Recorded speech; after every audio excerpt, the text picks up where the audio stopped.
गुरुर्ब्रह्मा गुरुर्विष्णुः गुरुर्देवो महेश्वरः गुरुसाक्षात् परब्रह्म तस्मै श्रीगुरवे नमः। नमामि सद्गुरुं शान्तं सच्चिदानन्दविग्रहम्। अध्याय 9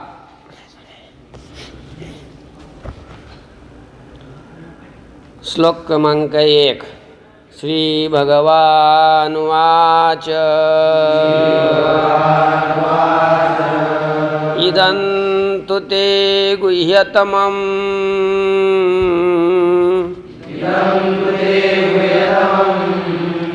प्रवक्ष्याम्यनसूयवे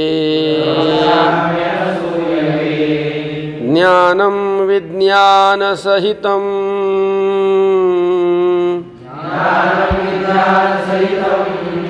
यज्ज्ञात्वा मोक्ष्यसे शुभात्। इदं तु ते गुह्यतमं प्रवक्ष्याम्यनसूयवे ज्ञानं विज्ञानसहितं यज्ज्ञात्वा मोक्ष्यसे शुभात्।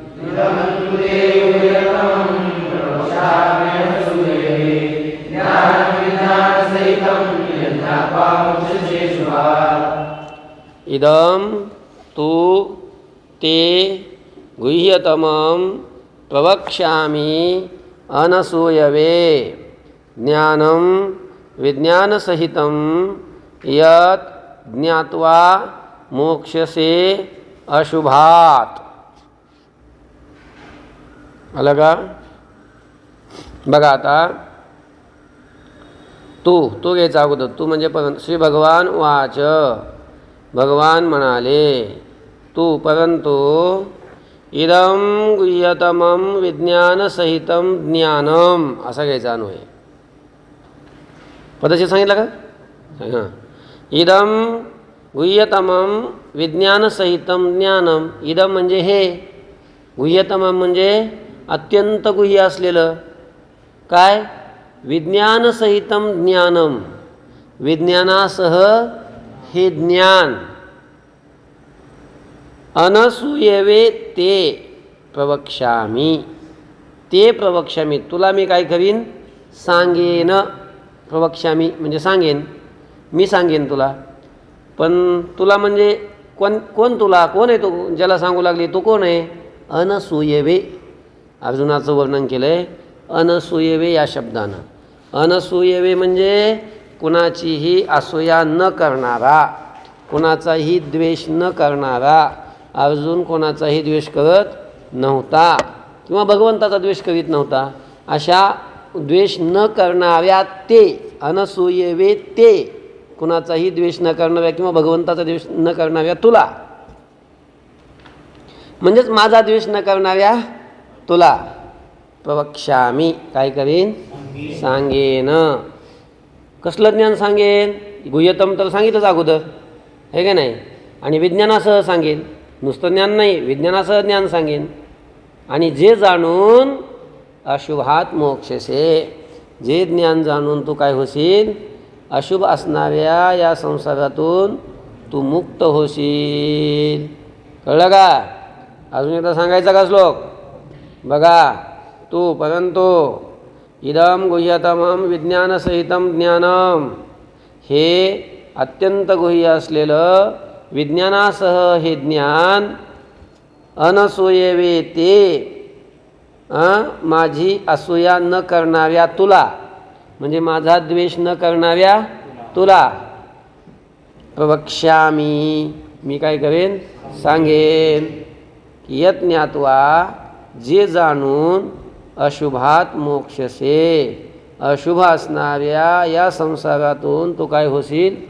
मुक्त होशील. अजून एकदा सांगायचं का? सांगायचं? बस झालं. राजविद्या राजगुह्यम, राजविद्या राजगुह्यम पवित्रमिदमुत्तमम् प्रत्यक्षावगमं धर्म्यम् सुसुखं कर्तुमव्ययम् राजविद्या राजगुह्यं पवित्रमिदमुत्तमम्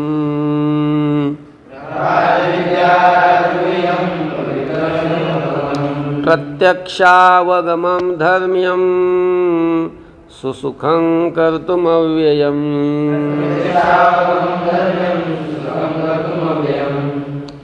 राजविद्या राजगुह्यं पवित्रम् इदम् उत्तमं प्रत्यक्षावगमं धर्म्यं सुसुखं कर्तुम् अव्ययम्. बघा तर आता भगवंतानी वरच्या श्लोकामध्ये जी प्रतिज्ञा केली की मी तुला विज्ञानासह ज्ञान काय करीन सांगेन, की जे ज्ञान जाणून तू अशुभ असणाऱ्या संसारातून मुक्त होशील, म्हणजे संसारातून मुक्त करणारं जे ज्ञान आहे असं ज्ञान तुला मी सांगन, असं वर सांगितलं का नाही. मग आता ते ज्ञानाचं वर्णन करू लागले. ते ज्ञान कसं आहे त्या ज्ञानाचं वर्णन आहे राजविद्या. ज्ञानाचं वर्णन करत असताना भगवान म्हणतात ते ज्ञान कसं आहे, सगळ्या विद्येचं राजा आहे, सगळ्या विद्येतला राजा असणारं हे ज्ञान आहे. बाकीची ज्ञान म्हणजे पोट भरायची ज्ञान आहेत. हे ज्ञान संसारातून मुक्त करणारं ज्ञान आहे, मुक्ती प्रदान करणारं ज्ञान आहे. म्हणून हे राजविद्या, विद्येतलं हे राजा असणारं हे ज्ञान आहे. राजगुह्य, गुह्य ज्या गोष्टी आहेत त्या गुह्य गोष्टीमध्ये सुद्धा हे काय आहे, राजा आहे, राजा. पवित्रम, हे ज्ञान कसं आहे, अत्यंत पवित्र आहे. नाही ज्ञानेन सदृशम पवित्रमिह विद्यते. ज्ञानासारखं दुसरं काय पवित्र असतं का, नाही. हे अतिशय पवित्र असणारं, पावन असणारं हे ज्ञान आहे. अजून इदम उत्तमम, आणि हे ज्ञान कसं आहे, अतिशय उत्तम आहे, श्रेष्ठ आहे. प्रत्यक्षावगमम, आणि प्रत्यक्ष अनुभव घेण्याजोग आहे. प्रत्यक्ष ते अनुभव घेण्याजोग, अनुभवच घ्यावा लागतो त्याचा, अनुभवाला योग्य अशा प्रकारचा आहे. धर्म्यम, धर्मस्वरूप असणारं हे ज्ञान आहे, किंवा धर्माला अनुकूल असणारं ज्ञान आहे. आणि कर्तुम सुसुखम, सुसुखम दिसतं का, प्राप्त करण्याकरता. कर्तुम म्हणजे प्राप्त करण्याकरता, सुसुखम म्हणजे अतिशय कसं आहे, सुखकारक आहे, सुलभ आहे. आणि अव्ययम, आणि अविनाशी फल प्रदान करणारं आहे. अव्यय म्हणजे अविनाशी. आता ज्ञान काय अविनाशी नसतं, ज्ञान तर नष्ट होतं. पण ज्ञान म्हणजे हे ज्ञान, हे जे ज्ञान आहे मुक्ती प्रदान करणारं ज्ञान, हे तर नष्टच होणार आहे ना. वृत्तीज्ञान आहे नाही, वृत्तीज्ञान तर नष्ट होतं. मग याला अव्ययम कसं काय म्हटलं, तर या ज्ञानाने जे फल प्राप्त होणार ते फल म्हणजे मोक्ष, परब्रह्मप्राप्ती, ते अविनाशी आहे. म्हणून याला अव्ययम म्हणायचं. अव्यय फलाची प्राप्ती करून देणारं म्हणून अव्यय म्हणायचं. आलं का लक्षामध्ये. अजून एकदा सांगू का, हे ज्ञान राजविद्या, सर्व विद्येतलं राजा आहे. राजगुह्यम, सगळ्या गुह्य गोष्टीतलं राजा आहे. पवित्रम, अतिशय पवित्र आहे. इदम उत्तमम, हे ज्ञान अत्यंत उत्तम आहे, सर्वश्रेष्ठ आहे. प्रत्यक्षावगमम, प्रत्यक्ष अनुभवाला योग्य आहे. धर्म्यम, धर्माला अनुकूल आहे. कर्तुम सुसुखम, आणि प्राप्त करण्याकरता सुखकारक आहे, म्हणजे सुलभ आहे. आणि अव्ययम म्हणजे अविनाशी फलाची प्राप्ती करून देणारं आहे. आलं, असं हे ज्ञान आहे. अश्वत्थधाना पुरुषा,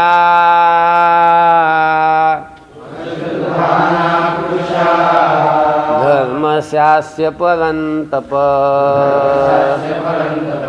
अप्राप्यमान् निवर्तन्ते,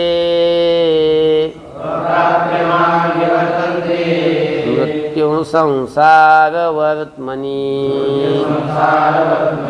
अश्वत्थधाना पुरुषा, धर्मस्यास्य परन्तप,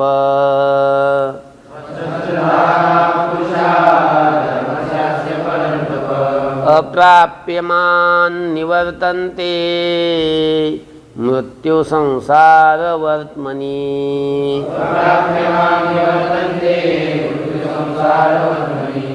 अश्रद्धधानाः पुरुषाः धर्मस्य अस्य परन्तप अप्राप्य मां निवर्तन्ते मृत्युसंसारवर्त्मनि. अलग लक्षात. आता बघा, परंतप अगोदर घ्यायचं. भगवान म्हणतात, हे परंतपा म्हणजे हे शत्रूला ताप देणाऱ्या अर्जुना, अस्य धर्मस्य अश्रद्धधानाः पुरुषाः. दिसलं का? अस्य धर्मस्य, या धर्मावर, अश्रद्धधानाः म्हणजे श्रद्धा नसलेले पुरुषा, जे पुरुष आहेत. हा धर्म म्हणजे कोणता? ज्ञानरूपी धर्म. म्हणजे आता हे तुला जे मी ज्ञान सांगितलं, मग या ज्ञानरूपी धर्मावर ज्यांचा विश्वास नाही, म्हणजे या ज्ञानावर ज्यांचा विश्वास नाही, असे जे पुरुष आहेत, ज्यांची या ज्ञानावर श्रद्धा नाही, असे अश्रद्ध असणारे हे पुरुष माम अप्राप्य, ते मला प्राप्त होत नाहीत. आणि मला प्राप्त न होऊन मृत्यू संसार वर्त्मनी निवर्तन्ते, मृत्यूरूपी संसाराच्या मार्गामध्ये, मृत्यूरूपी संसार आणि या संसाराचा जो मार्ग आहे की नाही, त्या मार्गामध्ये निवर्तन्ते, पुन्हा परत जन्माला येतात. कळलं का? निवर्तात म्हणजे परत येतात. बघा आता अजून एकदा सांगतो. परंतप, हे शत्रूला ताप देणाऱ्या अर्जुना, अस्य धर्मस्य अश्रद्धधानाः पुरुषाः, या ज्ञानरूपी धर्मावर श्रद्धा नसणारे पुरुष माम अप्राप्य, मला प्राप्त न होऊन मृत्यू संसार वर्त्मनी निवर्तन्ते, मृत्यूरूपी संसाराच्या या मार्गामध्ये काय होतात? ते पुन्हा अशा प्रकारचे परत येतात, म्हणजे पुन्हा जन्माला येतात. मया ततमिदं सर्वं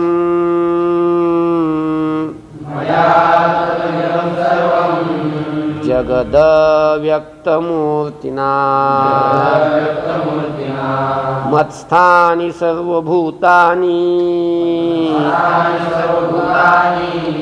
न चाहं तेष्वस्थितः. मया ततमिदं सर्वं जगदव्यक्तमूर्तिना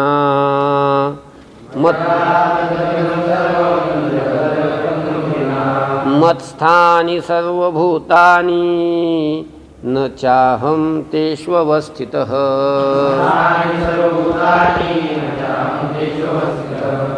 मया ततम् इदं सर्वं जगत् अव्यक्तमूर्तिना मत्स्थानि सर्वभूतानि न च अहं तेषु अवस्थितः. आलं का? बघा आता,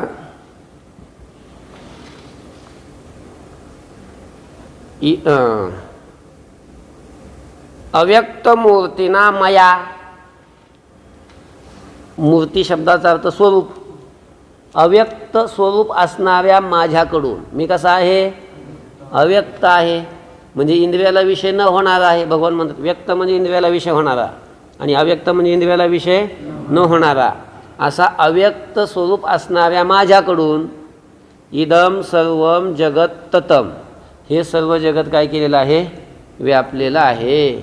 अव्यक्त असणाऱ्या माझ्याकडून हे संपूर्ण जगत व्यापलेलं आहे. सर्व भूतानी मत्स्थानी, सर्व भूत, सर्व प्रकारची भूते म्हणजे सर्व प्राणी मात्र मत्स्थानी माझ्याच ठिकाणी स्थित आहेत. कळलं का? कुठे आहेत ते? माझ्या ठिकाणी स्थित आहेत. च अहम तेषु न अवस्थितः, आणि अहम म्हणजे मी, तेषु म्हणजे त्या भूतामध्ये न अवस्थित, मी स्थित नाही. सगळी भूतं माझ्यामध्ये स्थित आहेत आणि मी त्यांच्यामध्ये स्थित नाही. कळलं का? बघा अजून एकदा. अव्यक्त मूर्तीना मया, अव्यक्त स्वरूप असणाऱ्या माझ्याकडून इदम सर्वम जगत ततम, हे संपूर्ण जगत काय केलेलं आहे, व्यापलं गेलेलं आहे. सर्व भूतानी मत्स्थानी, सर्व भूते माझ्या ठिकाणी स्थित आहेत. च अहम तेषु न अवस्थितः, आणि मी त्यांच्यामध्ये स्थित नाही. न च मत्स्थानी भूतानी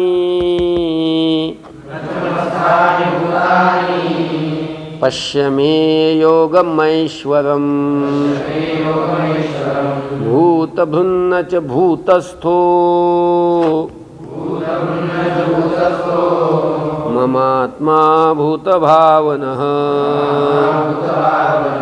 न च मत्स्थानि भूतानि पश्य मे योगमैश्वरम्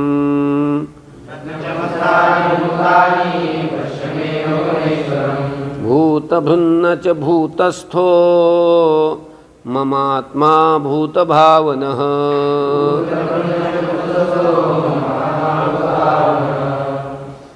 न च मत्स्थानि भूतानि पश्य मे योगम ऐश्वरम भूतभृत न च भूतस्थः मम आत्मा किंवा मम आत्मा भूतभावनः. असा आहे पदच्छेद. आता बघा, च घ्यायचा अगोदर. च म्हणजे आणि. भूतानी न मत्स्थानी, वरच्या श्लोकात काय सांगितलं, सगळी भूतं माझ्या ठिकाणी स्थित आहेत आणि मी त्यांच्यामध्ये स्थित नाही. अलक्षमध्ये. आता सांगतात खरं तर असं आहे की ती भूतंसुद्धा माझ्यात नाही. वस्तुतः स्थिती अशी आहे की ती भूतंसुद्धा माझ्यात नाहीत. का?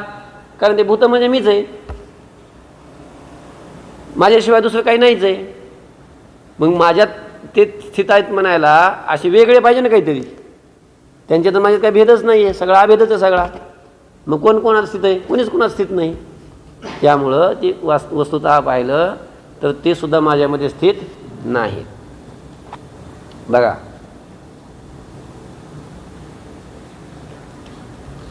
च भूतानी न मत्स्थानी, भूतही माझ्या ठिकाणी स्थित नाहीत. मे ऐश्वरम योगम पश्य, अजुना माझा ईश्वरीय जो योग आहे त्या ईश्वरीय योगाला तू काय कर, पहा. कसा आहे मी? बघा, भूतभूत कसा आहे? भूतभूत, सर्व भूतांचं भरण करणारा, पोषण करणारा, सगळ्या भूतांना भरण पोषण करणारा मीच आहे. च भूतस्थः न, आणि भूतामध्ये मी स्थित नाही. आणि मम आत्मा भूतभावनः, माझा आत्मा म्हणजे माझं स्वरूप भूतांना उत्पन्न करणारा आहे. भूतभावना म्हणजे काय? भूतांना उत्पन्न करणारा अशा प्रकारचा माझा आत्मा आहे, म्हणजे माझं स्वरूप आहे. आलं? अजून तर सांगू. बघा, च भूतानी न मत्स्थानी, भूतं वस्तुतः माझ्या ठिकाणी स्थित नाहीत. मे ऐश्वरम योगम पश्य, माझ्या ईश्वरी योगाला तू पहा. भूतभूत, मी कसा आहे? भूतांचं भरण पोषण करणारा आहे. न भूतस्थ, भूतामध्ये मी स्थित नाही. च आणि मम आत्मा भूतभावनः, माझा आत्मा हा भूतांना उत्पन्न करणारा आहे. आलं? ओम शांती शांती शांती. कुंडली कवरधर विठ्ठल श्री